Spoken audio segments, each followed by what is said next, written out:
Speaker, the President of the United States.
Speaker Johnson, Vice President Vance, the First Lady of the United States,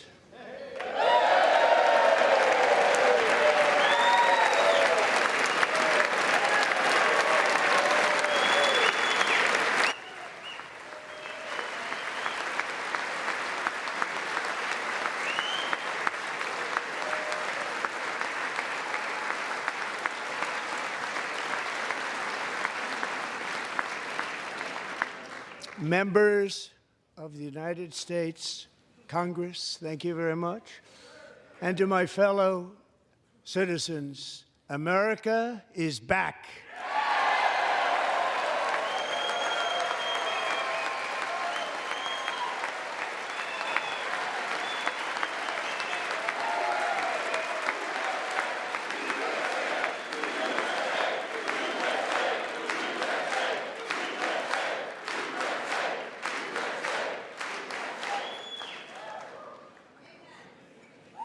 6 weeks ago, I stood beneath the dome of this Capitol and proclaimed the dawn of the golden age of America. From that moment on, it has been nothing but swift and unrelenting action to usher in the greatest and most successful era in the history of our country. We have accomplished more in 43 days than most administrations accomplished in 4 years or 8 years, and we are just getting started.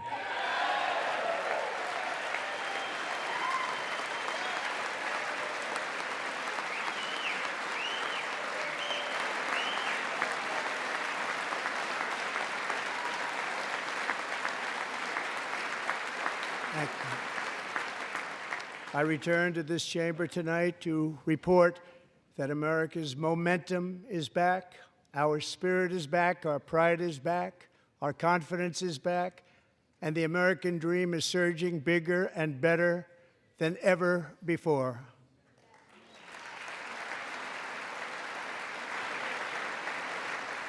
The American dream is unstoppable, and our country is on the verge of a comeback, the likes of which the world has never witnessed and perhaps will never witness again.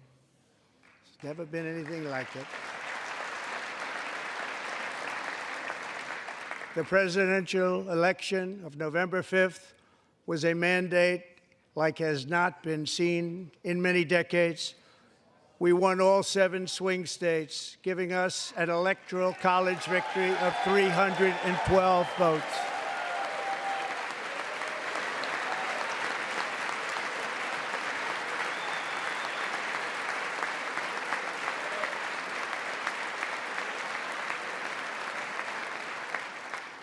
We won the popular vote by big numbers and won counties in our country.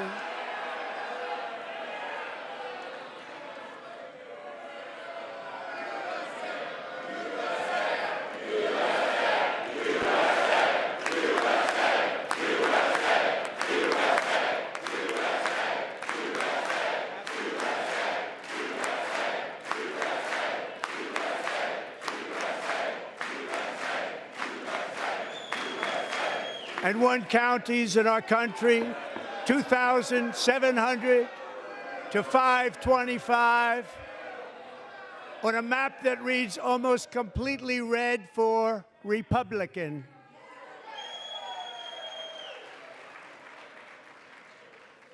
Now, for the first time in modern history, more Americans believe that our country is headed in the right direction than the wrong direction. In fact, it's an astonishing record, 27-point swing, the most ever.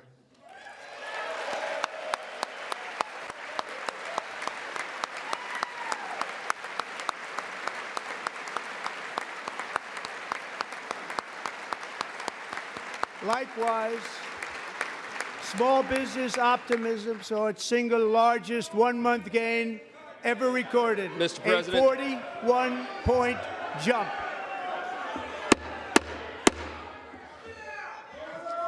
Members are directed to uphold and maintain decorum in the House and to cease any further disruptions. That's your warning.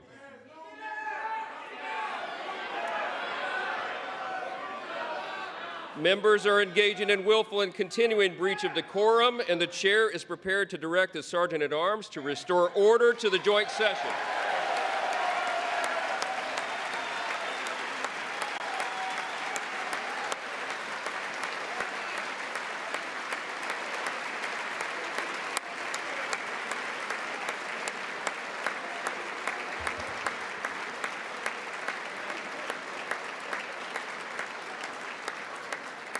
Mr. Green, take your seat. Take your seat, sir. Take your seat.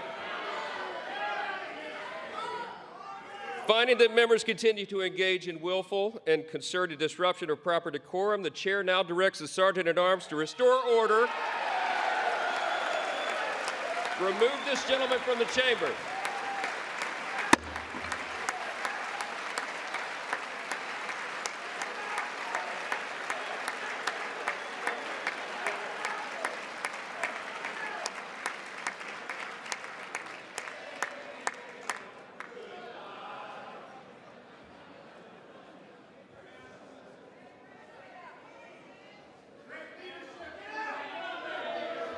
Go.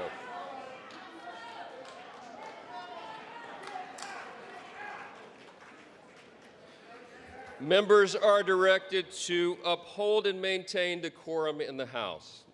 Mr. President, you continue. Thank you. Over the past 6 weeks, I have signed nearly 100 executive orders and taken more than 400 executive actions, a record to restore common sense, safety, optimism, and wealth all across our wonderful land. The people elected me to do the job, and I'm doing it.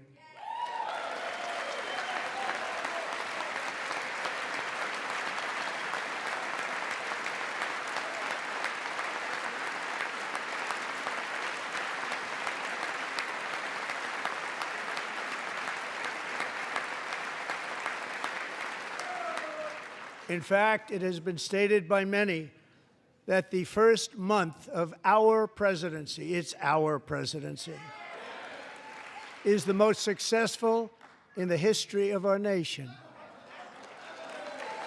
By many.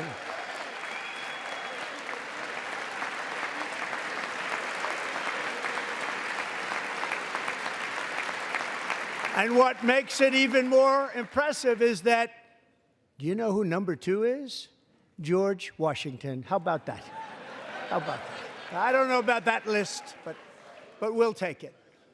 Within hours of taking the oath of office, I declared a national emergency on our southern border, and I deployed the U.S. military and Border Patrol to repel the invasion of our country.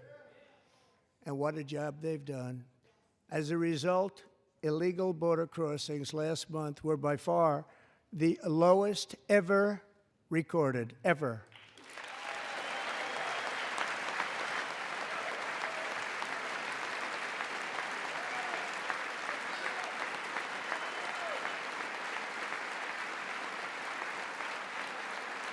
They heard my words and they chose not to come. Much easier that way. In comparison, under Joe Biden, the worst president in American history, there were hundreds of thousands of illegal crossings a month, and virtually all of them, including murderers, drug dealers, gang members, and people from mental institutions and insane asylums, were released into our country. Who would want to do that? This is my 5th such speech to Congress. And once again, I look at the Democrats in front of me, and I realize there is absolutely nothing I can say to make them happy or to make them stand or smile or applaud. Nothing I can do. I could find a cure to the most devastating disease, a disease that would wipe out entire nations, or announce the answers to the greatest economy in history, or the stoppage of crime to the lowest levels ever recorded. And these people sitting right here will not clap, will not stand, and certainly will not cheer for these astronomical achievements. They won't do it, no matter what. Five times I've been up here. It's very sad, and it just shouldn't be this way.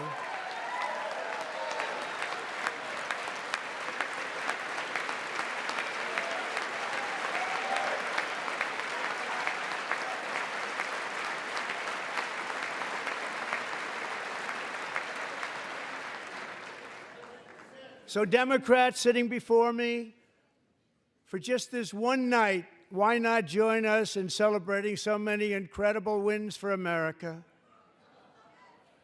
For the good of our nation, let's work together and let's truly make America great again.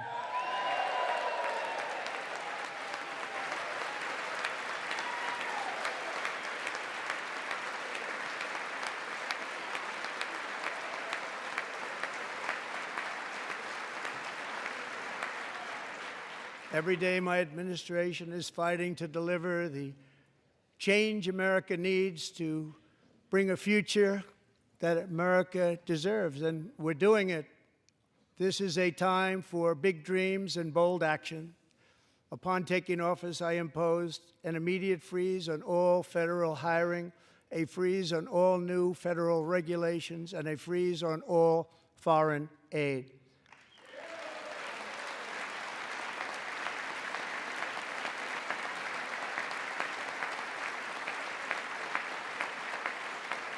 I terminated the ridiculous Green New Scam. I withdrew from the unfair Paris Climate Accord, which was costing us trillions of dollars that other countries were not paying. I withdrew from the corrupt World Health Organization.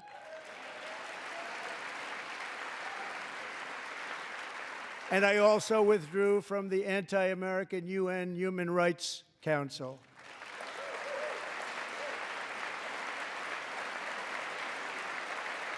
We ended all of Biden's environmental restrictions that were making our country far less safe and totally unaffordable.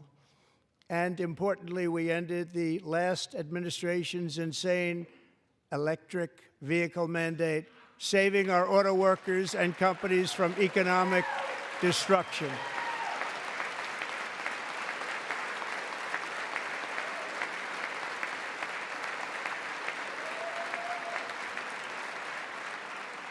To unshackle our economy, I have directed that for every one new regulation, 10 old regulations must be eliminated, just like I did in my very successful first term.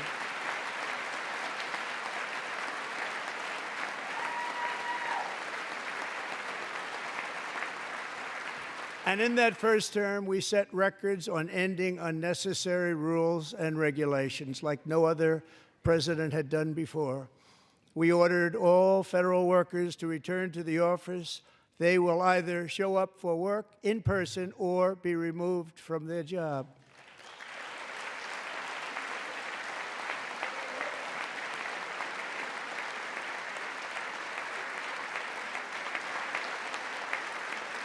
And we have ended weaponized government where, as an example, a sitting president is allowed to viciously prosecute his political opponent, like me.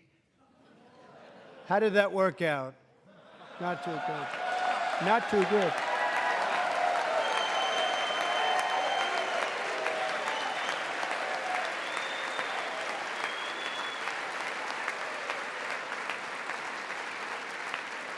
And I have stopped all government censorship and brought back free speech in America. It's back.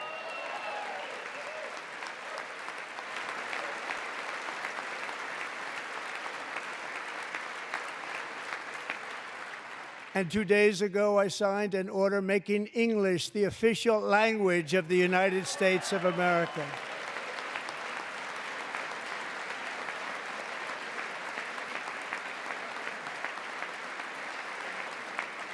I renamed the Gulf of Mexico the Gulf of America.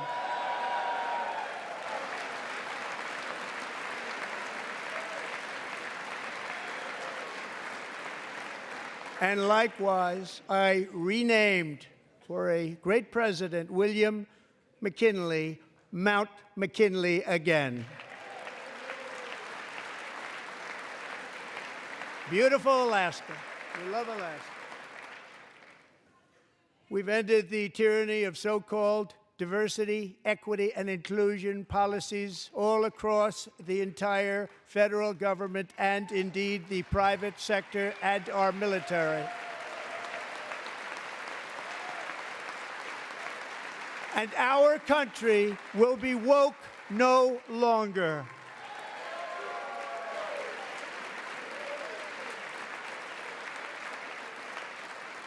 We believe that whether you are a doctor, an accountant, a lawyer, or an air traffic controller, you should be hired and promoted based on skill and competence, not race or gender.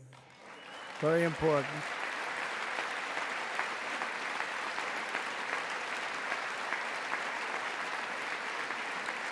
You should be hired based on merit.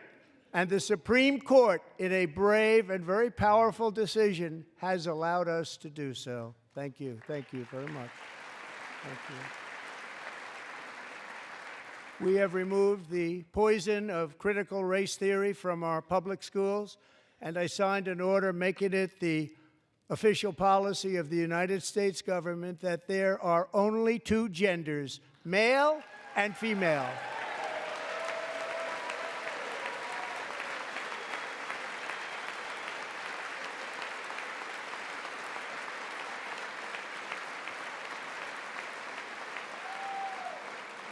I also signed an executive order to ban men from playing in women's sports.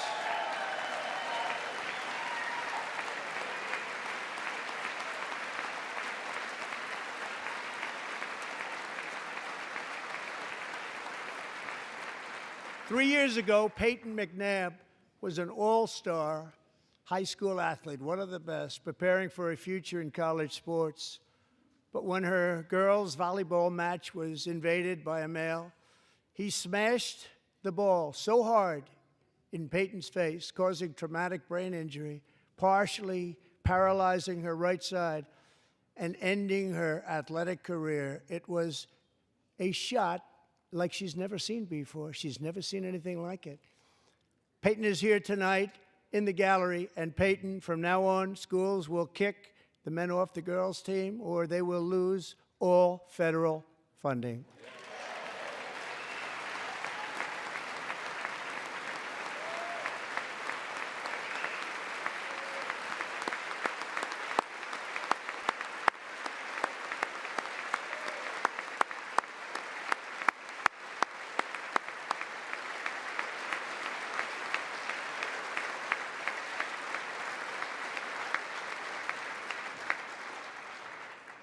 And if you really want to see numbers, just take a look at what happened in the women's boxing, weightlifting, track and field, swimming, or cycling, where a male recently finished a long-distance race 5 hours and 14 minutes ahead of a woman for a new record by 5 hours. Broke the record by 5 hours. It's demeaning for women, and it's very bad for our country. We're not going to put up with it any longer.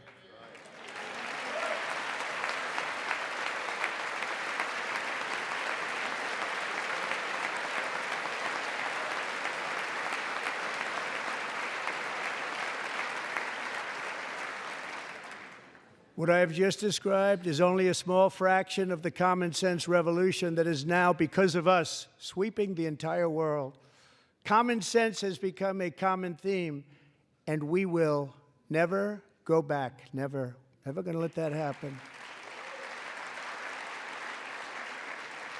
Among my very highest priorities is to rescue our economy and get dramatic and immediate relief to working families.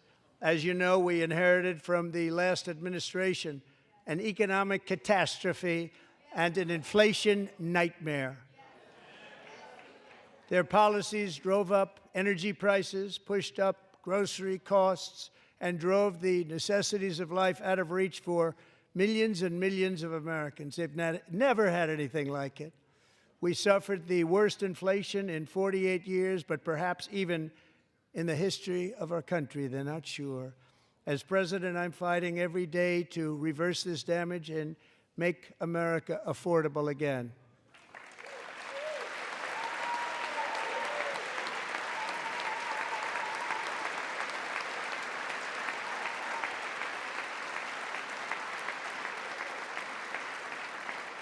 Joe Biden especially let the price of eggs get out of control. The egg price is out of control, and we're working hard to get it back down. Secretary, do a good job on that. You inherited a total mess from the previous administration. Do a good job.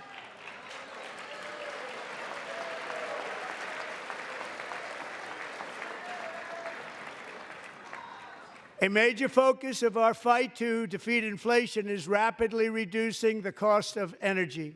The previous administration cut the number of new oil and gas leases by 95%, slowed pipeline construction to a halt, and closed more than 100 power plants. We are opening up many of those power plants right now.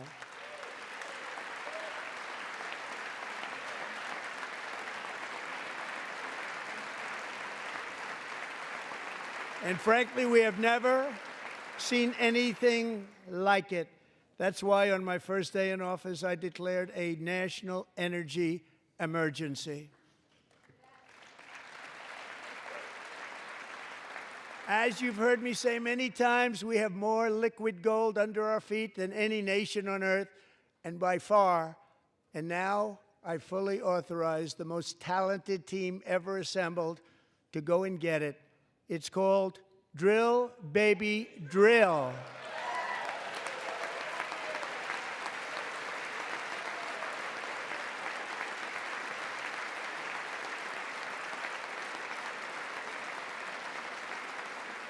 My administration is also working on a gigantic natural gas pipeline in Alaska, among the largest in the world, where Japan, South Korea, and other nations want to be our partner with investments of trillions of dollars each. There's never been anything like that one. It will be truly spectacular. It's all set to go. The permitting is gotten. And later this week, I will also take historic action to dramatically expand production of critical minerals and rare earths here in the USA.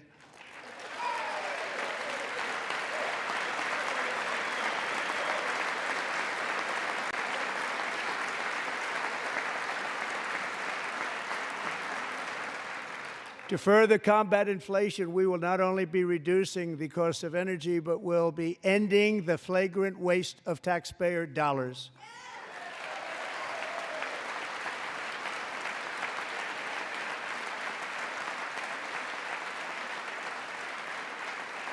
And to that end, I have created the brand new Department of Government Efficiency, DOGE.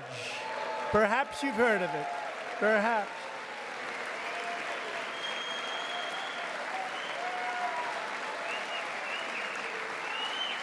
Which is headed by Elon Musk, who is in the gallery tonight.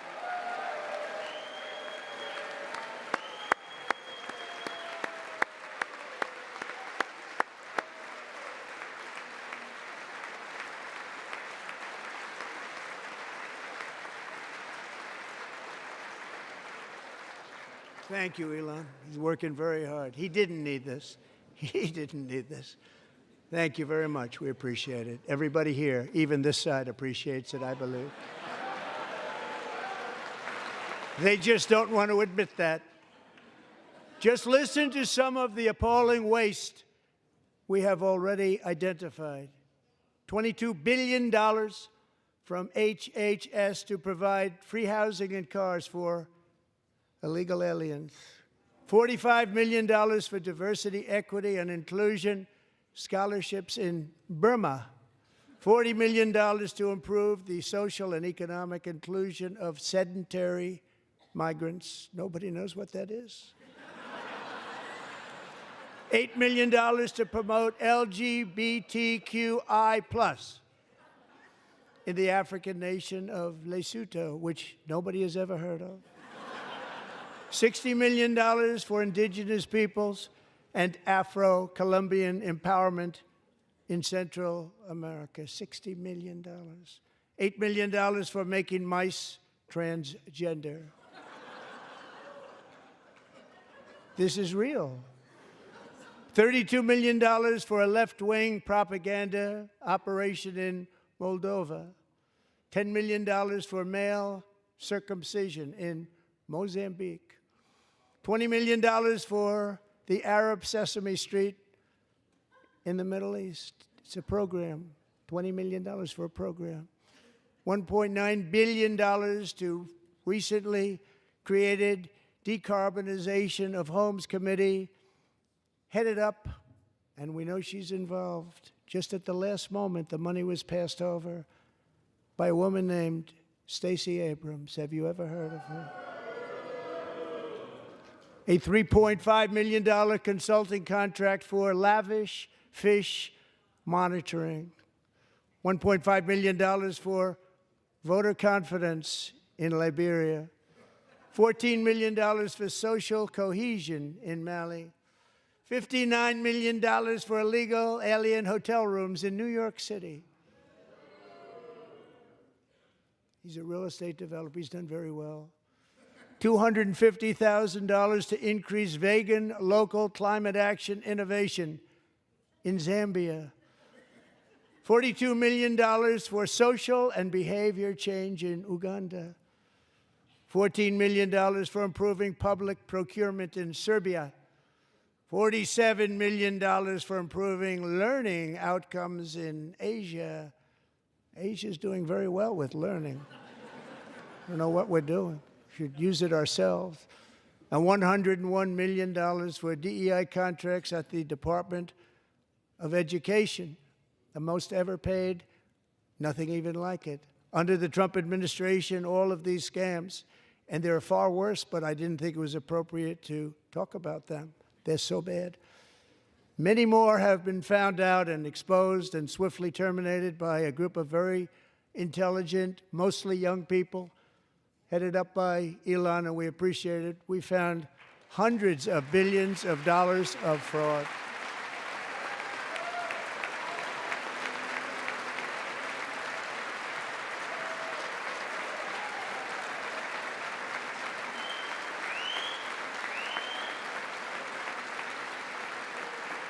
And we've taken back the money and reduced our debt to fight inflation and other things.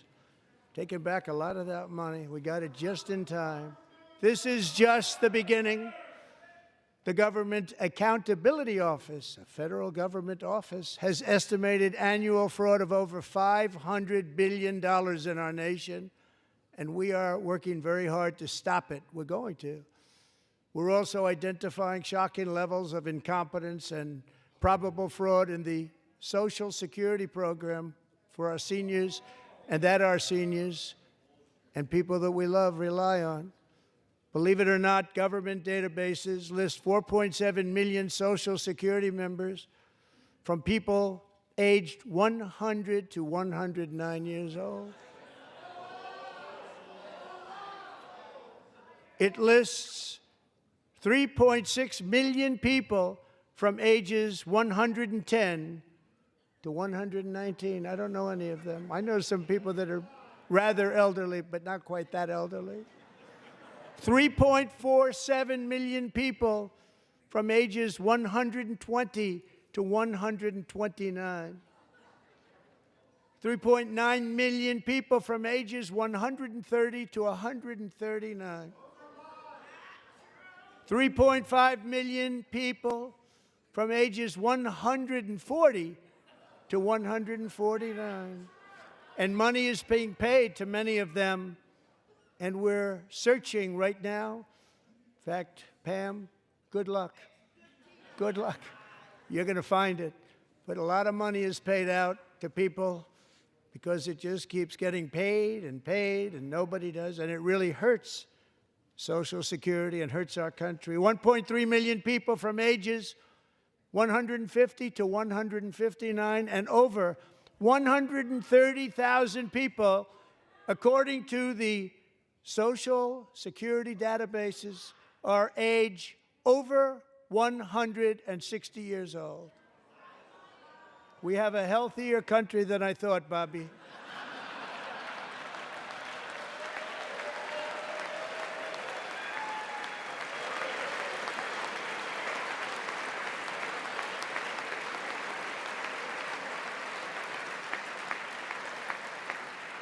Including, to finish, 1,039 people between the ages of 220 and 229 one person between the age of 240 and 249, and one person is listed at 360 years of age.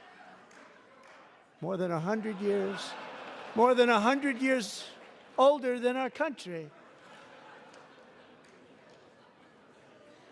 But we're going to find out where that money's going, and it's not going to be pretty. By slashing all of the fraud, waste, and theft we can find, we will defeat inflation, bring down mortgage rates, lower car payments and grocery prices, protect our seniors, and put more money in the pockets of American families.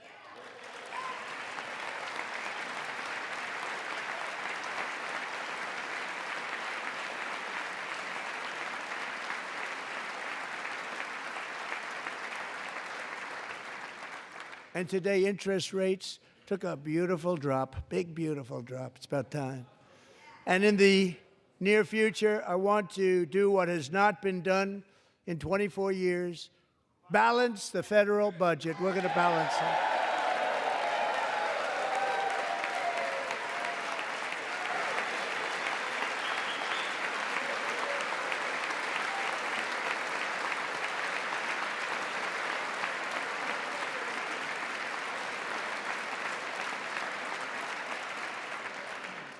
With that goal in mind, we have developed in great detail what we are calling the Gold Card, which goes on sale very, very soon. For $5 million, we will allow the most successful job-creating people from all over the world to buy a path to U.S. citizenship. It's like the Green Card, but better and more sophisticated. And these people will have to pay tax in our country. They won't have to pay tax from where they came. The money that they've made, you wouldn't want to do that, but they have to pay tax, create jobs. They'll also be taking people out of colleges and paying for them so that we can keep them in our country instead of having them being forced out. Number one, at the top school, as an example, being forced out and not being allowed to stay and create tremendous numbers of jobs and great success for a company out there. So while we take out the criminals, killers, traffickers, and child predators who are allowed to enter our country under the open border policy of these people, the Democrats, the Biden administration, the open border insane policies that you've allowed to destroy our country, we will now bring in brilliant, hardworking, job-creating people. They're going to pay a lot of money, and we're going to reduce our debt with that money.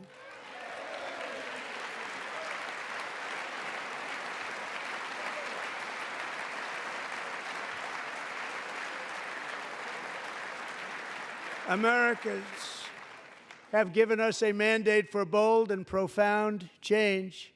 For nearly 100 years, the federal bureaucracy has grown until it has crushed our freedoms, ballooned our deficits, and held back America's potential in every possible way.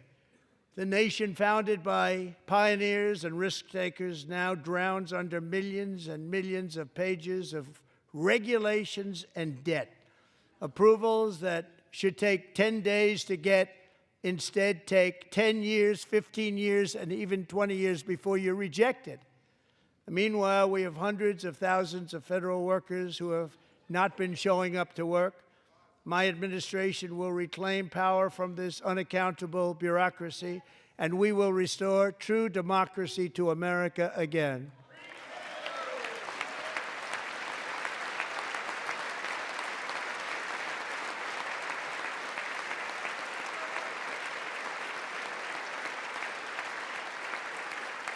And any federal bureaucrat who resists this change will be removed from office immediately. Because we are draining the swamp. It's very simple. And the days of rule by unelected bureaucrats are over.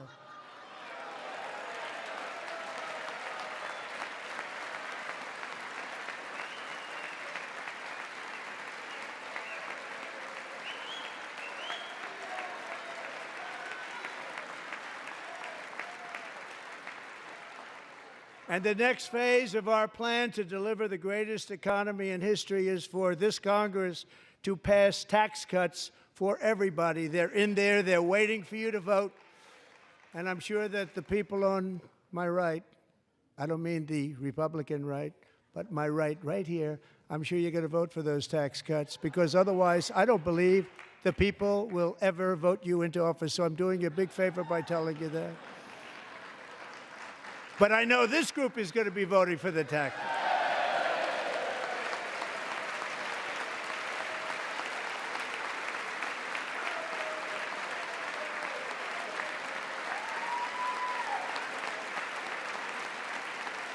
Thank you. It's a very, very big part of our plan. We had tremendous success in our first term with it, a very big part of our plan. We're seeking permanent income tax cuts all across the board.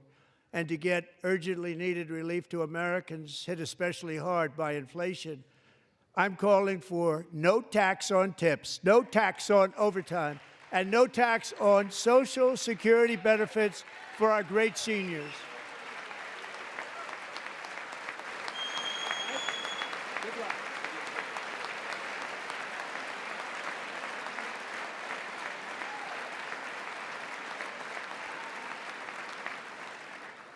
And I also want to make interest payments on car loans tax deductible, but only if the car is made in America.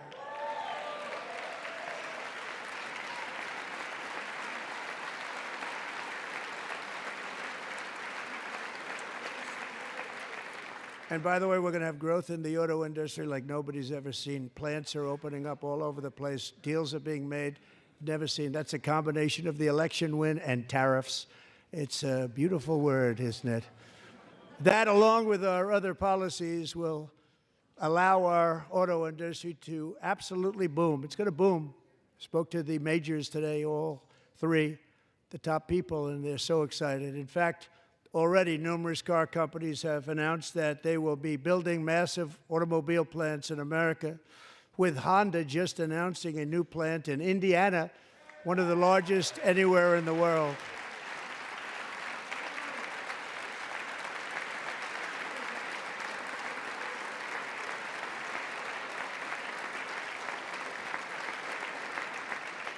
And this has taken place since our great victory on November 5th, a date which will hopefully go down as one of the most important in the history of our country.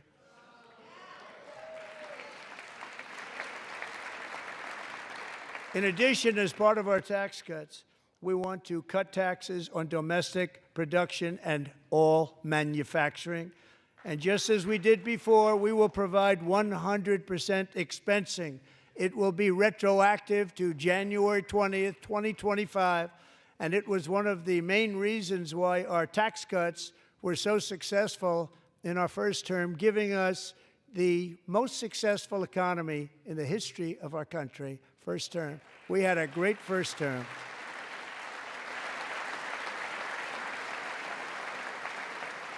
If you don't make your product in America, however, under the Trump administration, you will pay a tariff, and in some cases, a rather large one.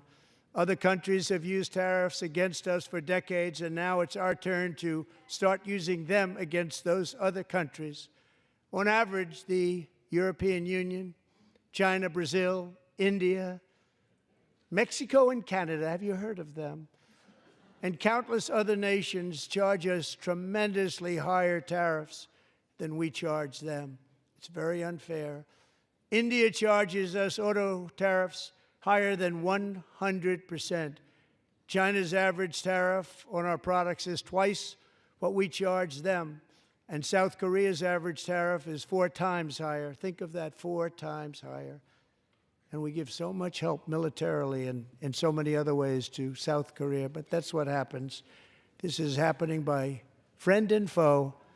This system is not fair to the United States and never was, and so on April 2nd, I wanted to make it April 1st, but I didn't want to be accused of April Fool's Day. That's not, just one day cost us a lot of money. But we're going to do it in April. I'm a very superstitious person. April 2nd, reciprocal tariffs kick in. And whatever they tariff us, other countries, we will tariff them. That's reciprocal, back and forth. Whatever they tax us, we will tax them. If they do non-monetary tariffs to keep us out of their market, then we will do non-monetary barriers to keep them out of our market. There's a lot of that, too. They don't even allow us in their market. We will take in trillions and trillions of dollars and create jobs like we have never seen before. I did it with China, and I did it with others, and the Biden administration couldn't do anything about it because there was so much money they couldn't do anything about it. We have been ripped off for decades by nearly every country on earth, and we will not let that happen any longer.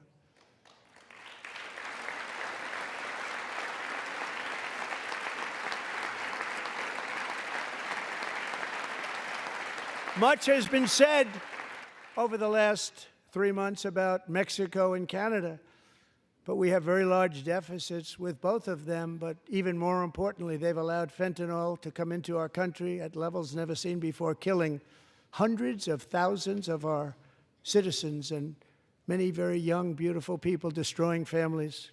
Nobody's ever seen anything like it.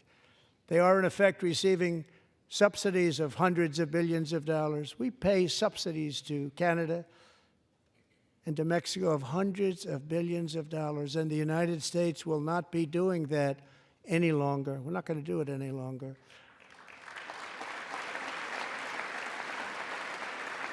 Thanks to our America First policies we're putting into place, we have had $1.7 trillion of new investment in America in just the past few weeks. The combination of the election and our economic policies that people of SoftBank, one of the most brilliant anywhere in the world, announced a $200 billion investment. OpenAI and Oracle, Larry Ellison, announced $500 billion investment, which they wouldn't have done if Kamala had won. Apple announced $500 billion investment. Tim Cook called me. He said, I cannot spend it fast enough. It's going to be much higher than that, I believe. They'll be building their plants here instead of in China. And just yesterday, Taiwan Semiconductor, the biggest in the world, most powerful in the world, has a tremendous amount, 97% of the market, announced a $165 billion investment to build the most powerful chips on earth right here in the USA.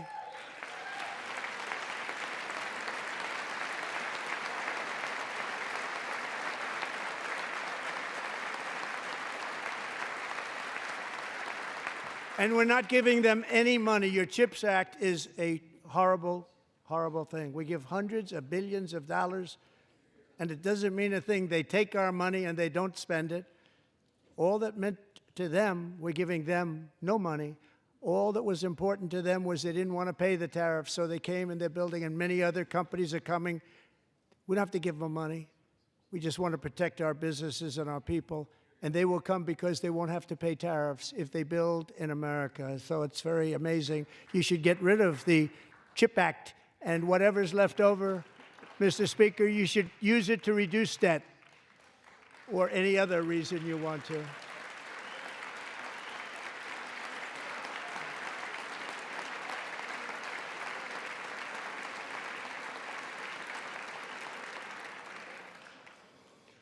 Our new trade policy will also be great for the American farmer. I love the farmer,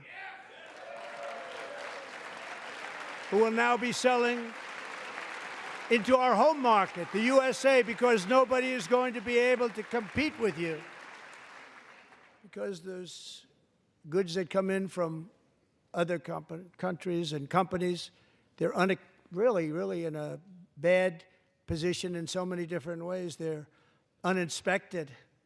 They may be very dirty and disgusting, and they come in and they pour in, and they hurt our American farmers. The tariffs will go on agricultural product coming into America, and our farmers, starting on April 2nd, it may be a little bit of an adjustment period. We had that before when I made the deal with China, $50 billion of purchases, and I said, just bear with me, and they did. They did. Probably have to bear with me again, and this will be even better. That was great. The problem with it was that Biden didn't enforce it. He didn't enforce it. $50 billion of purchases, and we were doing great, but Biden did not enforce it, and it hurt our farmers. But our farmers are going to have a field day right now. So to our farmers, have a lot of fun. I love you too. I love you too. It's all going to happen.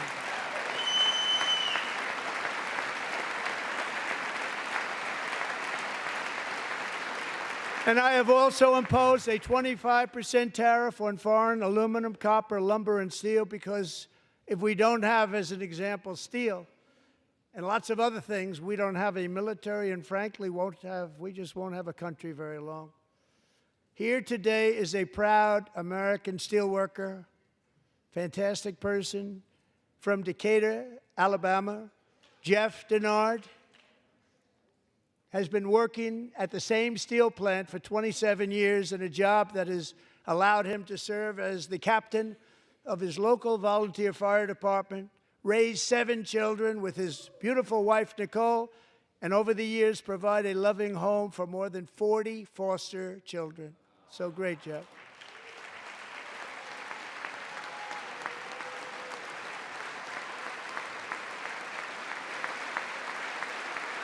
Thank you, Jeff. Thank you, Jeff.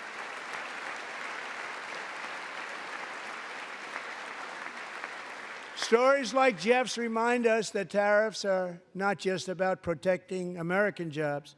They're about protecting the soul of our country.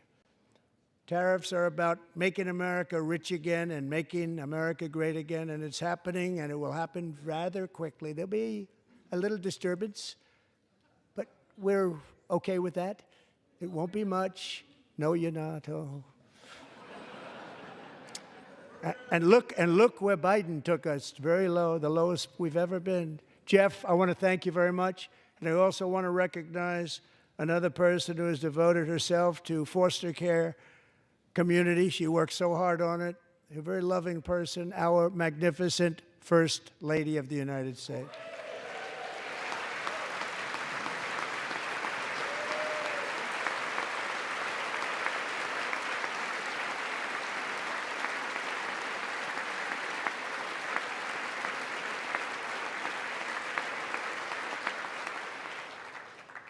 Melania's work has yielded incredible results, helping prepare our nation's future leaders as they enter the workforce.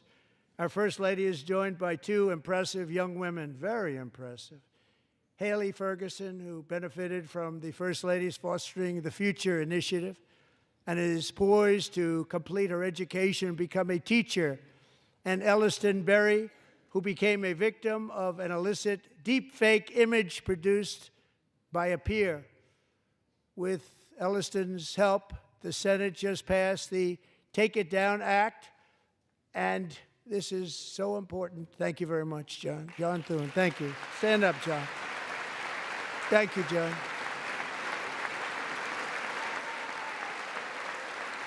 Thank you all very much.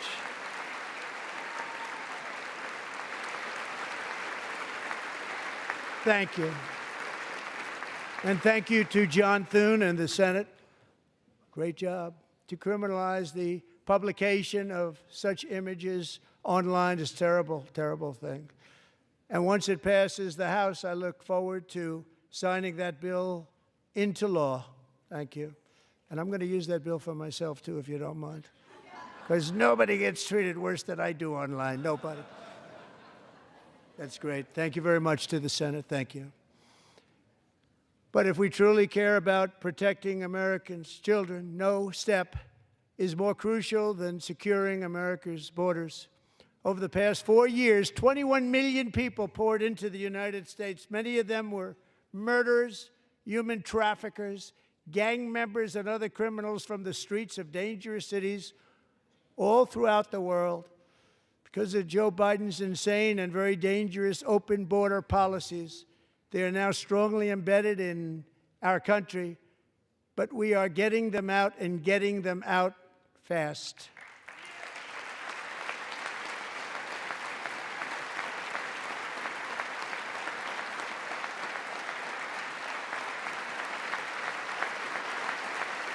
And I want to thank Tom Homan and Christy. I want to thank you and Paul of Border Patrol.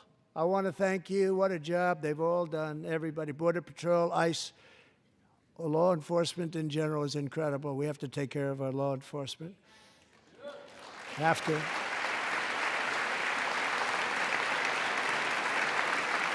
Last year,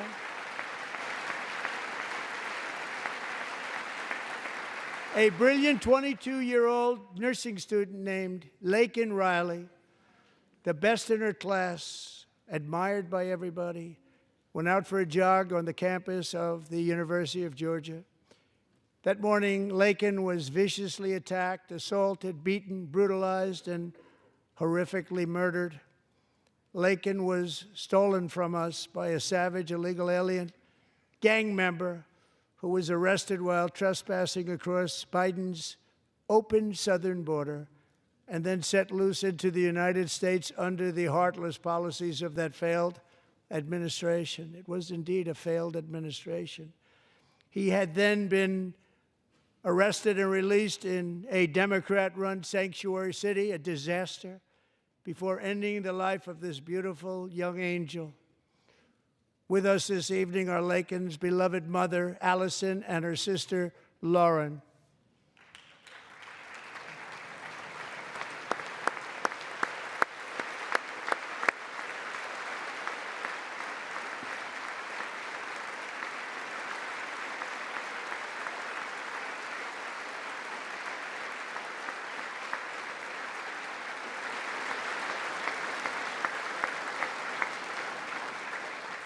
Last year, I told Laken's grieving parents that we would ensure their daughter would not have died in vain. That's why the very first bill I signed into law as your 47th president mandates the detention of all dangerous criminal aliens who threaten public safety. It's a very strong, powerful act.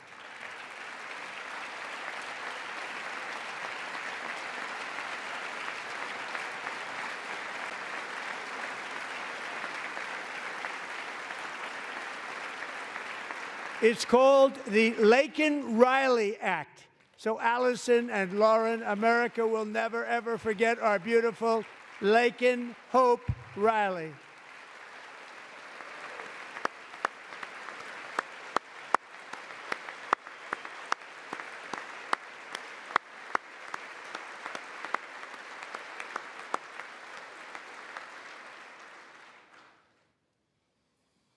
Thank you very much. Since taking office, my administration has launched the most sweeping border and immigration crackdown in American history, and we quickly achieved the lowest numbers of illegal border crossers ever recorded. Thank you.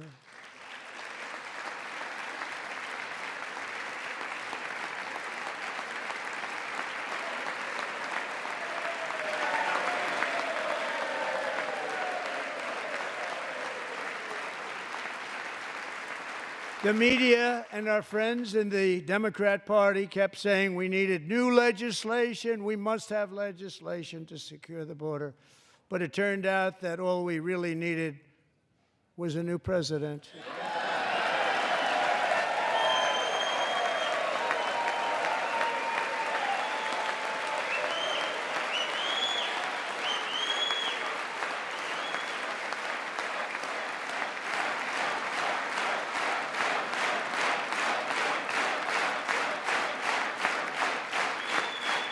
Thank you.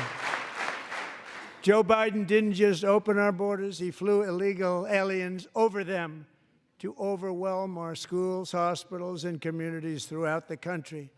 Entire towns like Aurora, Colorado, and Springfield, Ohio, buckled under the weight of the migrant occupation and corruption like nobody's ever seen before.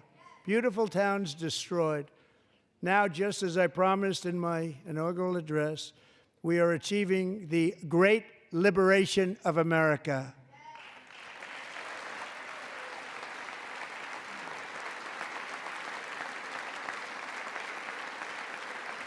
But there still is much work to be done. Here tonight is a woman I have gotten to know Alexis Nungari from Houston. Wonderful woman. Last June, Alexis's 12-year-old daughter, her precious Jocelyn, walked to a nearby convenience store.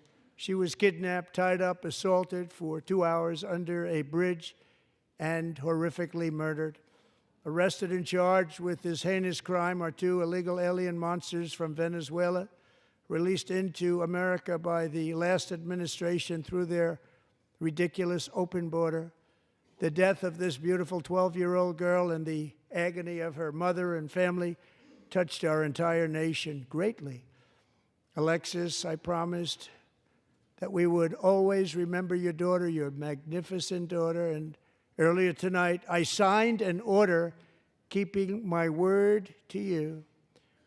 One thing I have learned about Jocelyn is that she loved animals so much. She loved nature.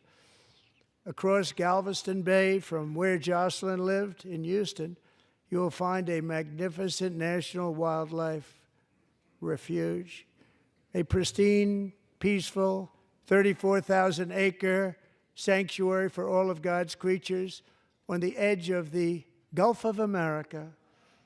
Alexis, moments ago, I formally renamed that refuge in loving memory of your beautiful daughter, Jocelyn. So, Mr. Vice President, if you would, may I have the order?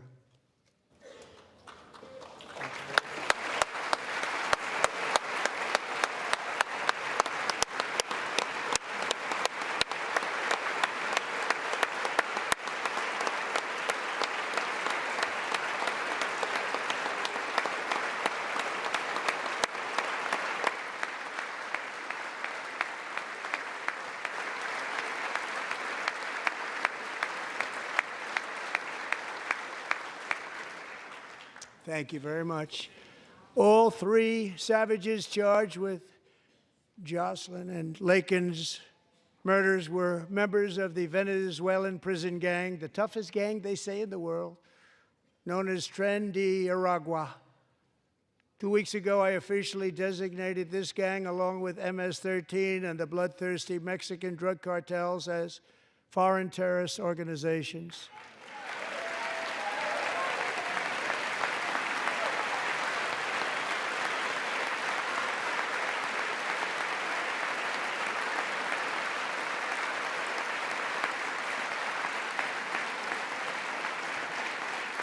They are now officially in the same category as ISIS, and that's not good for them. Countless thousands of these terrorists were welcomed into the U.S. by the Biden administration. But now every last one will be rounded up and forcibly removed from our country, or, if they're too dangerous, put in jails, standing trial in this country, because we don't want them to come back ever. With us this evening is a warrior on the front lines of that battle, Border Patrol Agent Roberto Ortiz. Great guy.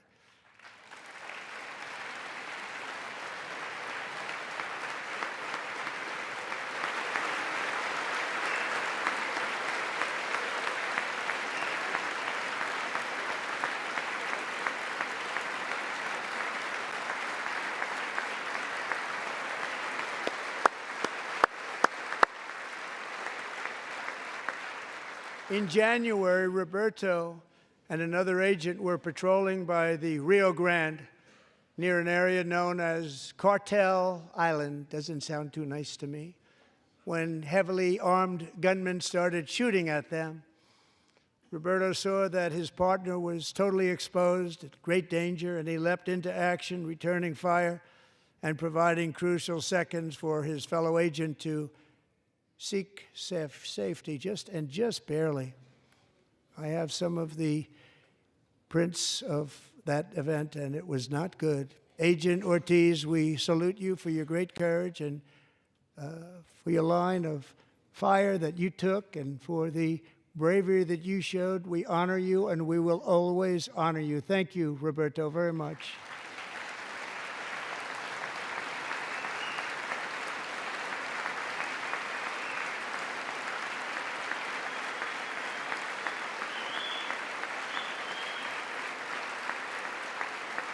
Thank you, Roberto.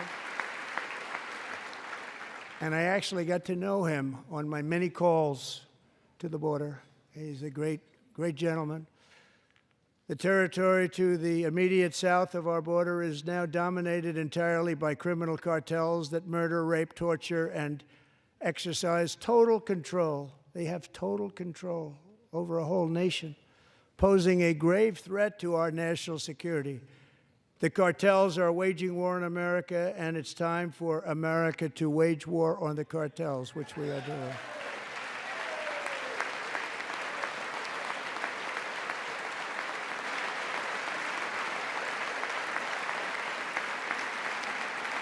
Five nights ago, Mexican authorities, because of our tariff policies being imposed on them, think of this, handed over to us 29 of the biggest cartel leaders in their country. That has never happened before. They want to make us happy. First time ever. But we need Mexico and Canada to do much more than they've done, and they have to stop the fentanyl and drugs pouring into the USA. They're going to stop it. I have sent Congress a detailed funding request laying out exactly how we will eliminate these threats to protect our homeland and complete the largest deportation operation in American history, larger even than current record holder, President Dwight D. Eisenhower, a moderate man, but someone who believed very strongly in borders. Americans expect Congress to send me this funding without delay so I can sign it into law. So, Mr. Speaker, John Thune, both of you, I hope you're going to be able to do that, Mr. Speaker. Thank you. Mr. Leader, thank you. Thank you very much. And let's get it to me. I'll sign it so fast, you won't even believe it.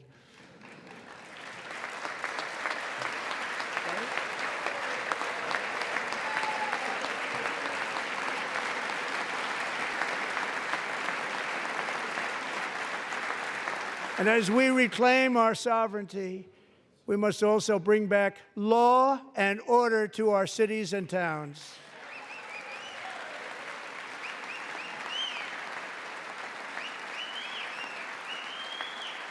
In recent years, our justice system has been turned upside down by radical left lunatics.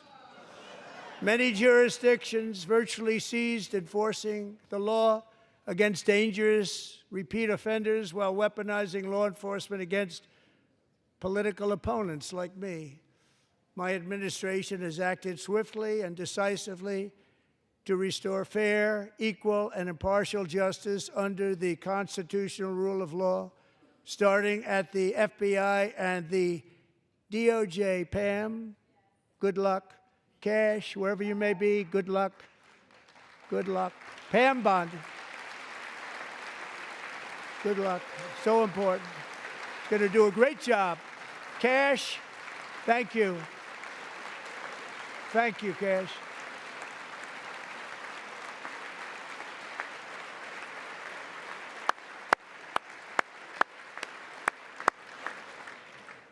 They've already started very strong. They're going to do a fantastic job. You're going to be very proud of them. We're also once again giving our police officers the support, protection, and respect they so dearly deserve. They have to get it. They have such a hard, dangerous job, but we're going to make it less dangerous. The problem is the bad guys don't respect the law, but they're starting to respect it, and they soon will respect it. This also includes our great fire departments throughout the country. Our firemen and women are unbelievable people, and we'll never forget them. And besides that, they voted for me in record numbers, so I have no choice.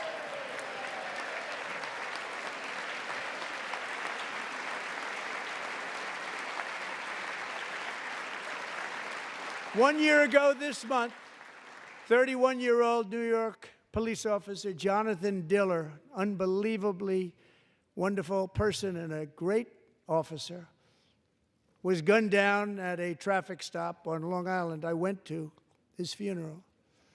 The vicious criminal charged with his murder had 21 prior arrests, and they were rough arrests, too. He was a real bad one. The thug in the seat next to him had 14 prior arrests, and went by the name of Killer. He was Killer. He killed other people, they say, a lot of them. I attended Officer Diller's service, and when I met his wife and one-year-old son, Ryan, it was very inspirational, actually.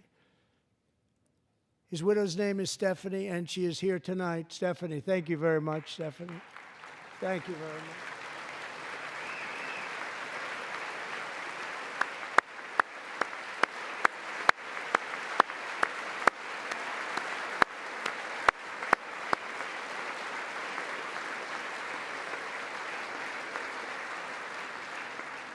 Stephanie, we're going to make sure that Ryan knows his dad was a true hero, New York's finest, and we're going to get these cold-blooded killers and repeat offenders off our streets, and we're going to do it fast. Got to stop it. They get out with 28 arrests. They push people into subway trains. They hit people over the head, back of the head with baseball bats. We got to get them out of here. I've already signed an executive order requiring a mandatory death penalty for anyone who murders a police officer. And tonight I'm asking Congress to pass that policy into permanent law.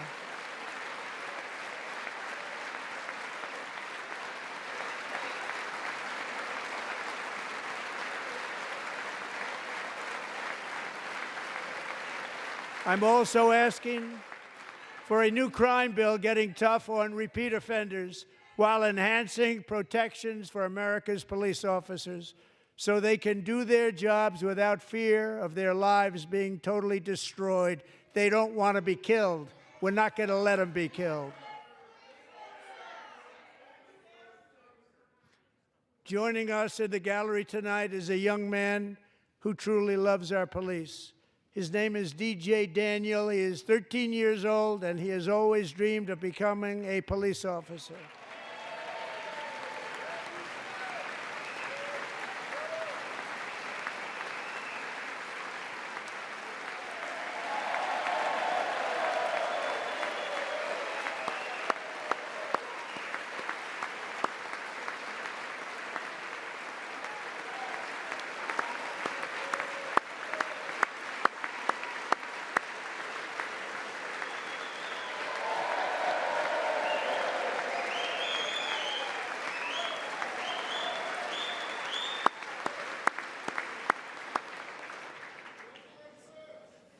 But in 2018, DJ was diagnosed with brain cancer. The doctors gave him 5 months at most to live. That was more than 6 years ago.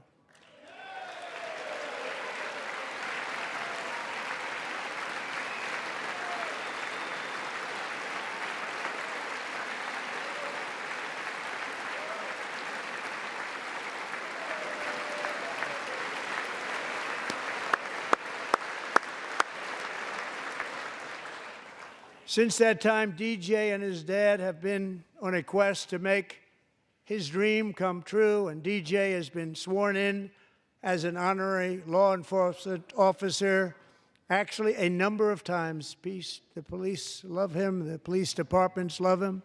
And tonight, DJ, we're going to do you the biggest honor of them all. I am asking our new Secret Service Director, Sean Curran, to officially make you an agent of the United States Secret Service.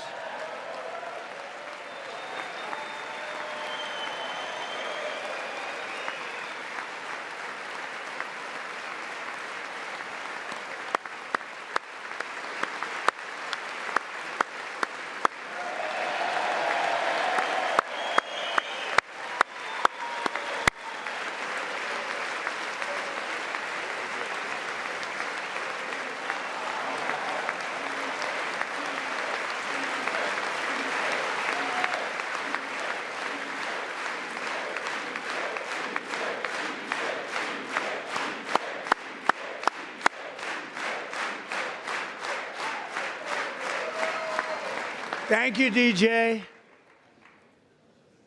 DJ's doctors believe his cancer likely came from a chemical he was exposed to when he was younger. Since 1975, rates of child cancer have increased by more than 40%. Reversing this trend is one of the top priorities for our new Presidential Commission to Make America Healthy Again, chaired by our new Secretary of Health and Human Services, Robert F. Kennedy, Jr.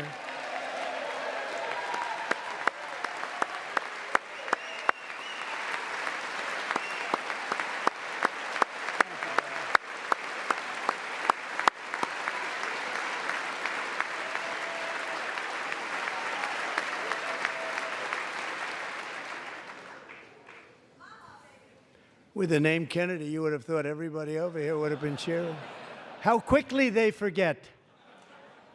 Our goal is to get toxins out of our environment, poisons out of our food supply, and keep our children healthy and strong. As an example, not long ago, and you can't even believe these numbers, 1 in 10,000 children had autism, 1 in 10,000. And now it's 1 in 36. There's something wrong, 1 in 36. Think of that. So we're going to find out what it is, and there's nobody better than Bobby and all of the people that are working with you. You have the best to figure out what is going on.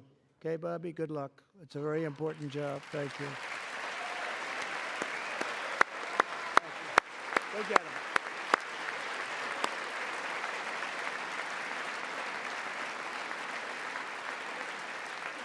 Thank you.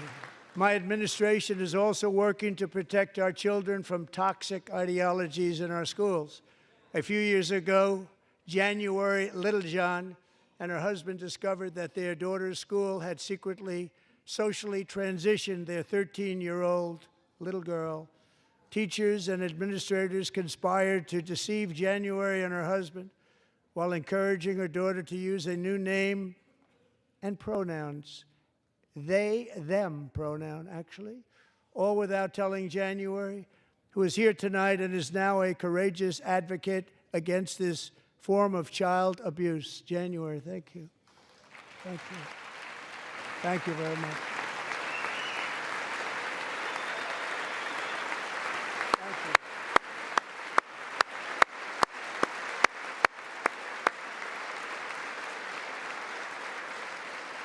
Thank you. Thank you. Stories like this are why, shortly after taking office, I signed an executive order banning public schools from indoctrinating our children with transgender ideology.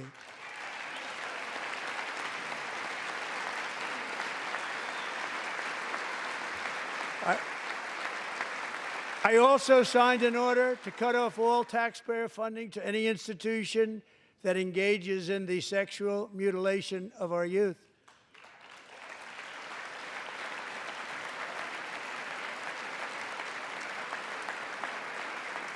And now I want Congress to pass a bill permanently banning and criminalizing sex changes on children and forever ending the lie that any child is trapped in the wrong body. This is a big lie.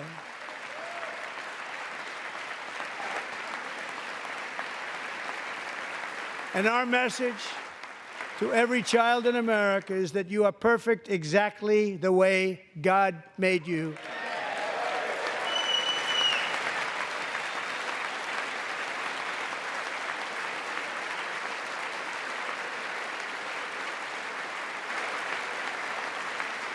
Because we're getting wokeness out of our schools and out of our military, and it's already out, and it's out of our society. We don't want it. Wokeness is trouble. Wokeness is bad. It's gone. It's gone. And we feel so much better for it, don't we? Don't we feel better? Our service members won't be activists and ideologues. They will be fighters and warriors. They will fight for our country. And Pete, congratulations. Secretary of Defense, congratulations.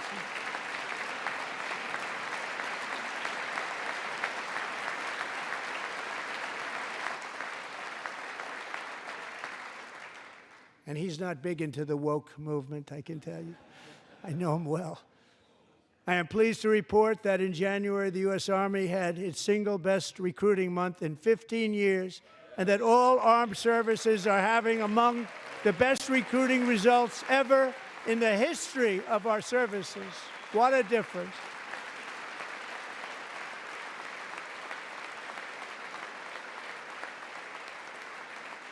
And you know, it was just a few months ago where the results were exactly the opposite. We couldn't recruit anywhere. We couldn't recruit. Now we're having the best results just about that we've ever had. What a tremendous turnaround. It's really a beautiful thing to see. People love our country again. It's very simple. They love our country, and they love being in our military again. So it's a great thing, and thank you very much. Great job. Thank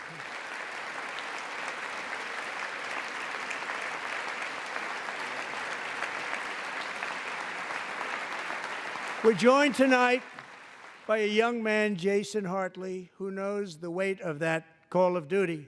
Jason's father, grandfather, and great-grandfather all wore the uniform. Jason tragically lost his dad, who was also a Los Angeles County Sheriff's deputy when he was just a boy, and now he wants to carry on the family legacy of service. Jason is a senior in high school, a six-letter varsity athlete, a really good athlete, they say, a brilliant student with a 4.46, that's good, GPA. And his greatest dream is to attend the U.S. Military Academy at West Point.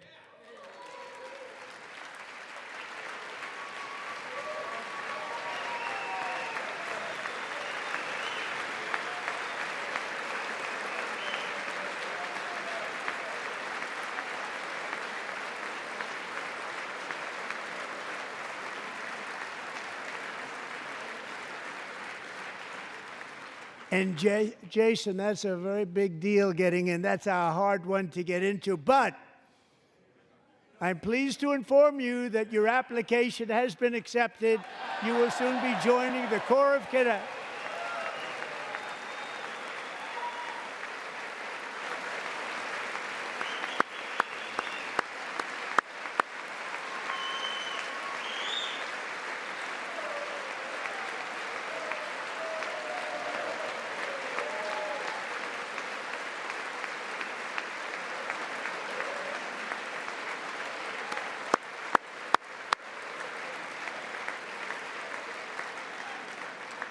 Thank you.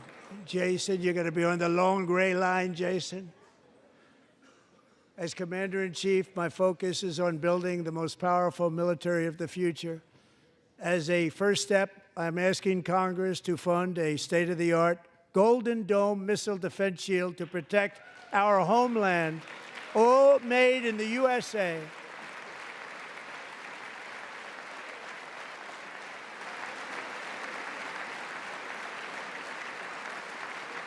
And Ronald Reagan wanted to do it long ago, but the technology just wasn't there, not even close. But now we have the technology. It's incredible, actually. And other places, they have it. Israel has it. Other places have it. And the United States should have it too, right, Tim, right?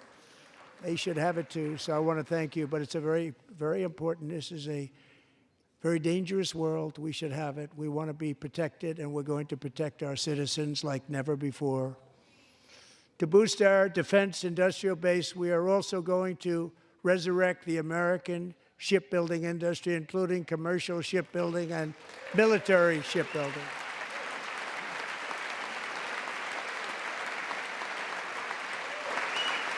And for that purpose, I am announcing tonight that we will create a new Office of Shipbuilding in the White House and offer special tax incentives to bring this industry home to America where it belongs. We used to make so many ships.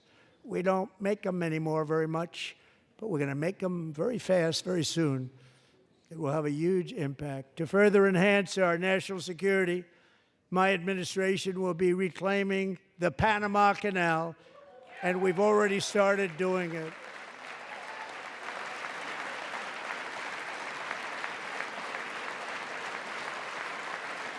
Just today, a large American company announced they are buying both ports around the Panama Canal and lots of other things having to do with the Panama Canal and a couple of other canals. The Panama Canal was built by Americans for Americans, not for others, but others could use it. But it was built at tremendous cost of American blood and treasure. 38,000 workers died building the Panama Canal. They died of malaria. They died of snake bites and mosquitoes. Not a nice place to work. They paid them very highly to go there, knowing there was a 25% chance that they would die. The most expensive project also that was ever built in our country's history, if you bring it up to modern day costs. It was given away by the Carter administration for $1, but that agreement has been violated very severely. We didn't give it to China. We gave it to Panama, and we're taking it back.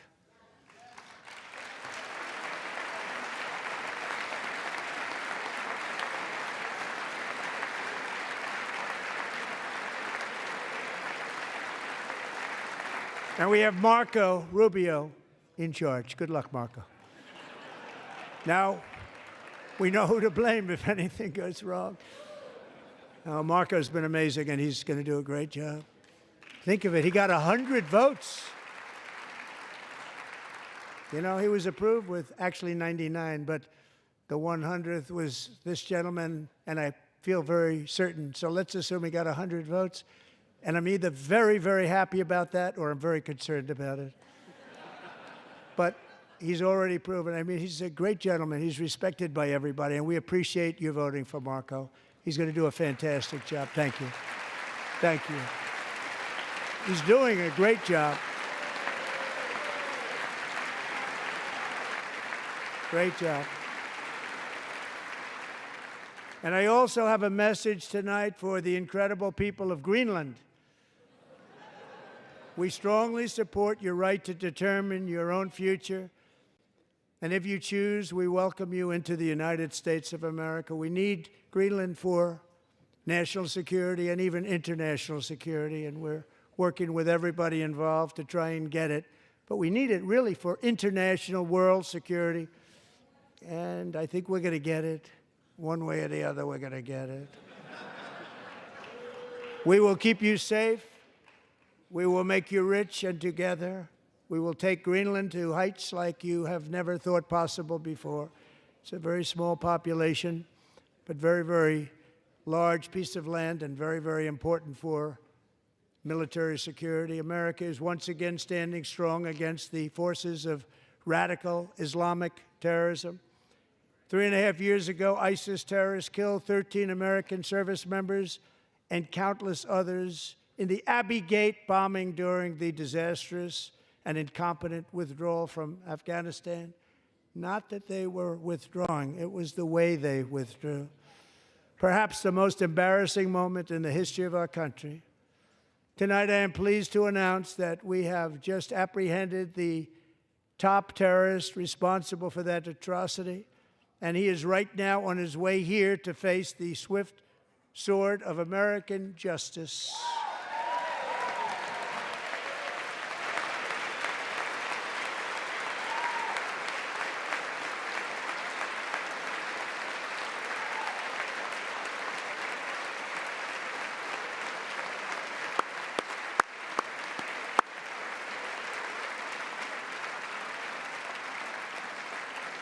And I want to thank especially the government of Pakistan for helping arrest this monster. This was a very momentous day for those 13 families who I actually got to know very well, most of them, whose children were murdered, and the many people that were so badly, over 42 people, so badly injured on that fateful day in Afghanistan. What a horrible day. Such incompetence was shown. That when Putin saw what happened, I guess he said, wow, maybe this is my chance. That's how bad it was. Should have never happened. Grossly incompetent people. I spoke to many of the parents and loved ones, and they're all in our hearts tonight. Just spoke to them on the phone. We had a big call. Every one of them called, and everybody was on the line, and they did nothing but cry with happiness. They were very happy, as happy as you can be under those circumstances. Their child, brother, sister, son, daughter was killed for no reason whatsoever. In the Middle East, we're bringing back our hostages from Gaza. In my first term, we achieved one of the most groundbreaking peace agreements in generations, the Abraham Accords.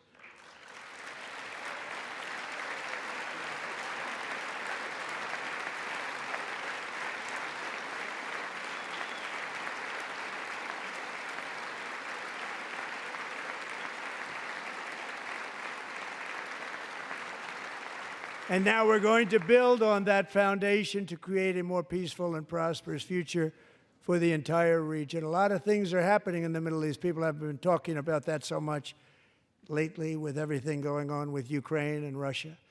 But a lot of things are happening in the Middle East. It's a rough neighborhood, actually. I'm also working tirelessly to end the savage conflict in Ukraine. Millions of Ukrainians and Russians have been needlessly killed or wounded in this horrific and brutal conflict with no end in sight. The United States has sent hundreds of billions of dollars to support Ukraine's defense with no security, with no anything.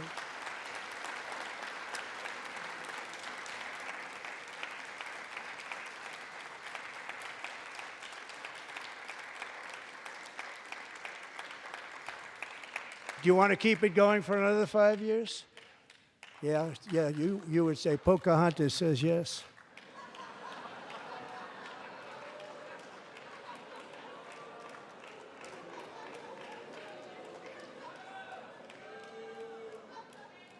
$2,000 people are being killed every single week. More than that. They're Russian young people. They're Ukrainian young people. They're not Americans. But I want it to stop.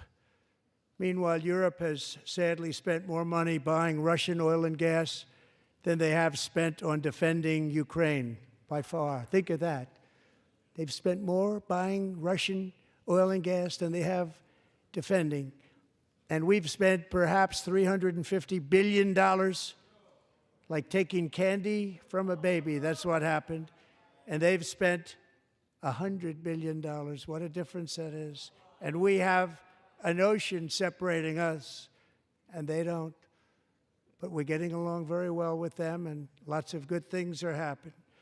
Biden has authorized more money in this fight than Europe has spent by billions and billions of dollars. It's hard to believe that they wouldn't have stopped it and said at some point, come on, let's equalize. You got to be equal to us. But that didn't happen. Earlier today, I received an important letter from President Zelensky of Ukraine. The letter reads, Ukraine is ready to come to the negotiating table as soon as possible to bring lasting peace closer. Nobody wants peace more than the Ukrainians, he said. My team and I stand ready to work under President Trump's strong leadership to get a peace that lasts.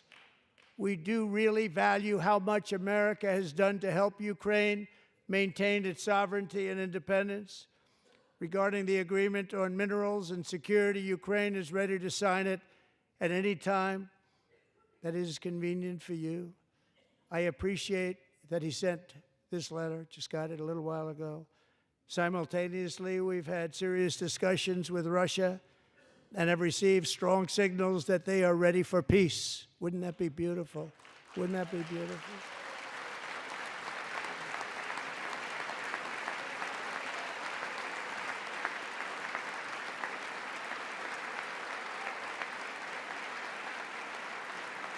Wouldn't that be beautiful?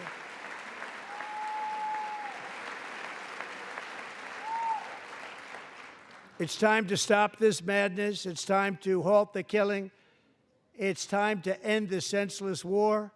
If you want to end wars, you have to talk to both sides. Nearly 4 years ago, amid rising tensions, a history teacher named Mark Fogel was detained in Russia and sentenced to 14 years in a penal colony. Rough stuff. The previous administration barely lifted a finger to help him. They knew he was innocent, but they had no idea where to begin. But last summer, I promised his 95-year-old mother, Malphine, that we would bring her boy safely back home. After 22 days in office, I did just that, and they are here tonight.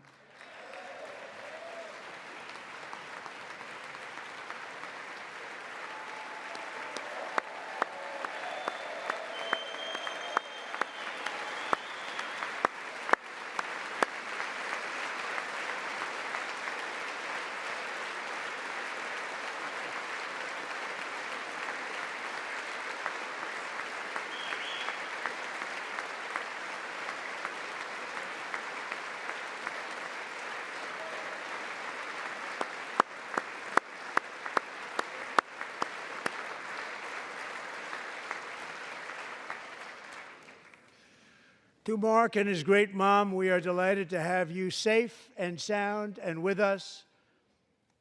As fate would have it, Mark Fogel was born in a small rural town in Butler, Pennsylvania. Have you heard of it? Where his mother has lived for the past 78 years. I just happened to go there last July 13th for a rally. That was not pleasant. And that is where I met his beautiful mom right before I walked onto that stage. And I told her I would not forget what she said about her son. And I never did I? Never forgot.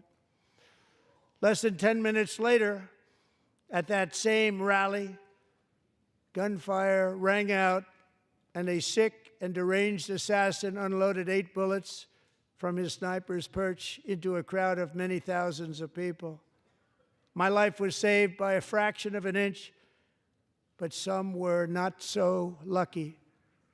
Corey Comparator was a firefighter, a veteran, a Christian, a husband, a devoted father, and above all, a protector. When the sound of gunshots pierced the air, it was a horrible sound. Corey knew instantly what it was and what to do. He threw himself on top of his wife and daughters and shielded them from the bullets with his own body. Corey was hit really hard. You know the story from there. He sacrificed his life to save theirs. 2 others, very fine people, were also seriously hit. But thankfully, with the help of 2 great country doctors, we thought they were gone and they were saved. So those doctors had great talent. We're joined by Corey's wife, Helen, who was his high school sweetheart, and their 2 beloved daughters, Allison and Kaylee. Thank you.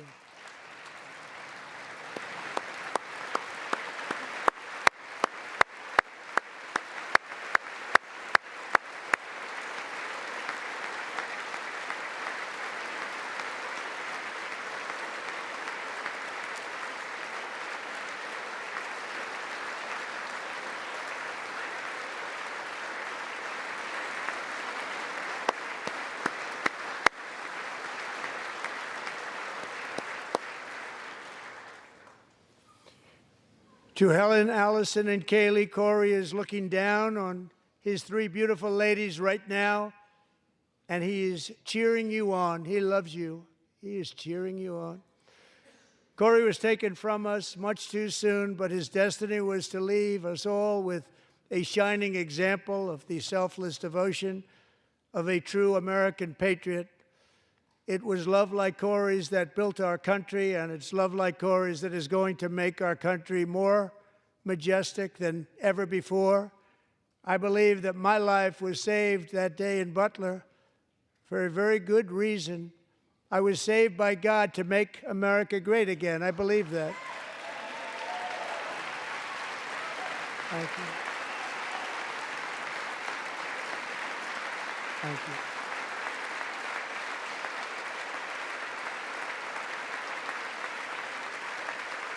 Thank you.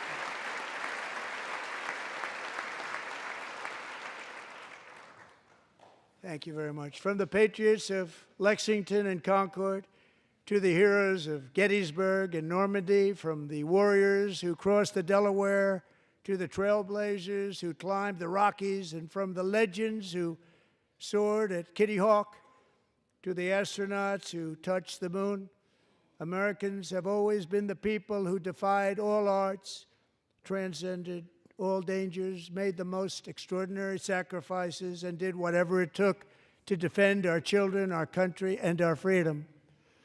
And as we have seen in this chamber tonight, that same strength, faith, love, and spirit is still alive and thriving in the hearts of the American people.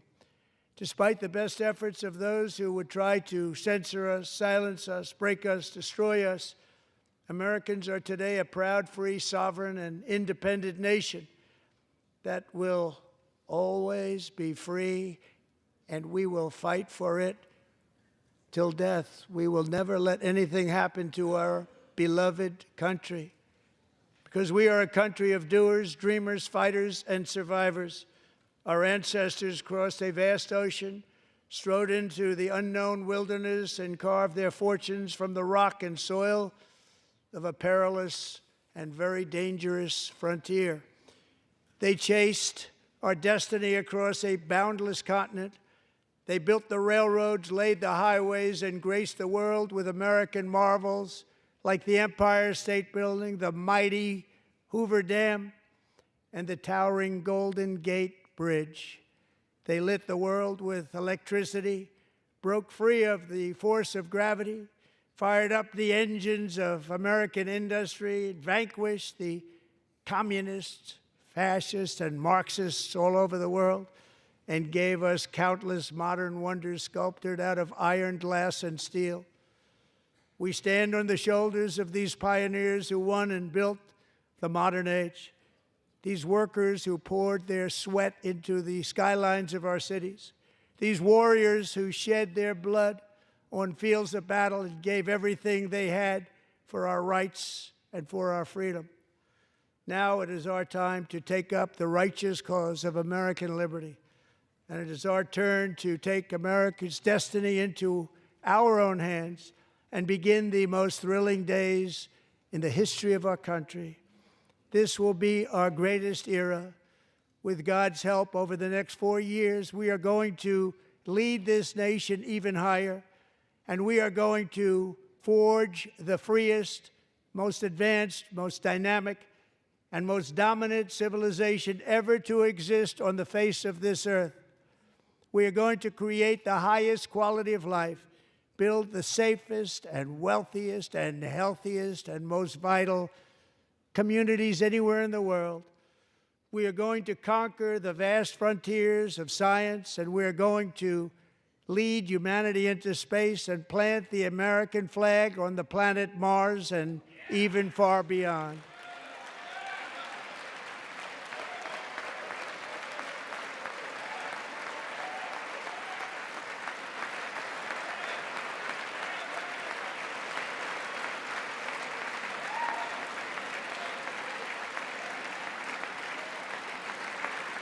And through it all, we are going to rediscover the unstoppable power of the American spirit.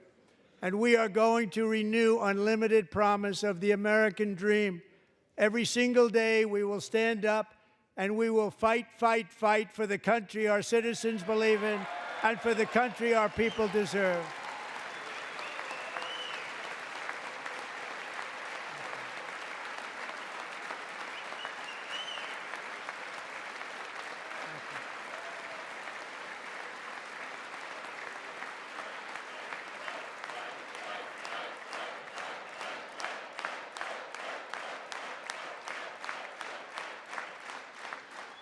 My fellow Americans, get ready for an incredible future, because the golden age of America has only just begun. It will be like nothing that has ever been seen before. Thank you, God bless you, and God bless America.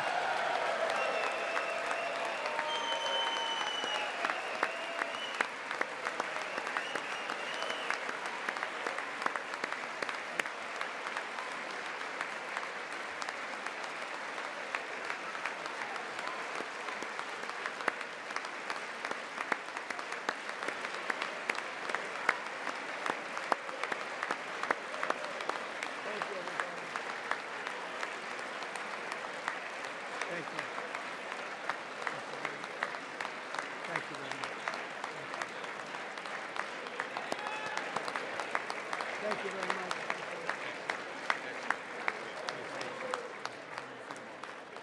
Thank you very much.